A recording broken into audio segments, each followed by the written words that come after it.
Night of the assault. By the time Thomas reached his 7th week in the front trench, he had seen more death than he ever imagined possible. Yet something inside him had changed. He no longer jumped at every distant explosion. He no longer flinched at the metallic smell of blood carried on the wind. The soldier he had been when he arrived had vanished, buried somewhere beneath the mud and fear. What remained was someone harder, someone shaped by the brutal rhythm of trench warfare.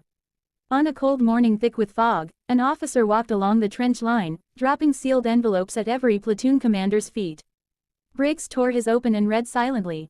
A long sigh left his lips. "It's an assault order," he said quietly. Tonight, Thomas felt his stomach tighten. Assault meant climbing out of the trench, crossing no man's land under fire, and hoping to reach the enemy line alive. It was the worst fate any soldier feared. "They say it's a small push," Briggs added. "Take a forward trench of theirs. Hold it till dawn." Small push. Thomas had learned quickly that in military language, those words often meant anything but small. The hours leading up to the attack felt stretched and distorted. Soldiers wrote quick letters home, some with shaking hands, others with grim resolve.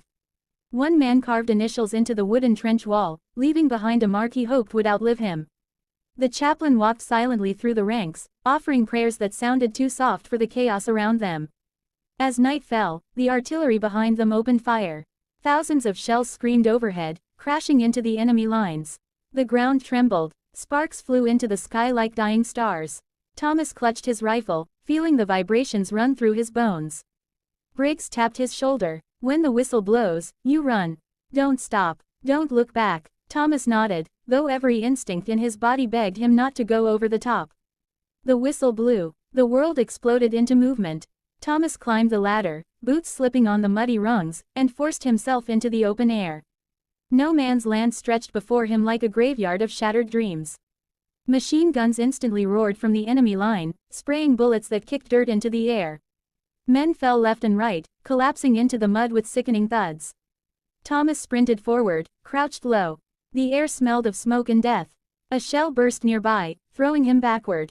His ears rang, his vision blurred, but instinct pulled him to his feet. He ran again. The enemy trench loomed closer now, a jagged line of dark earth and fire. Briggs shouted somewhere behind him, "Keep moving." Thomas leapt into a shell crater for cover, panting. 2 other soldiers huddled inside, one bleeding heavily from the leg. "Help him," the uninjured one begged. Thomas hesitated. If he stayed, he might die. If he ran, he might survive. But the cries of the wounded man cut through the thunder of the battlefield.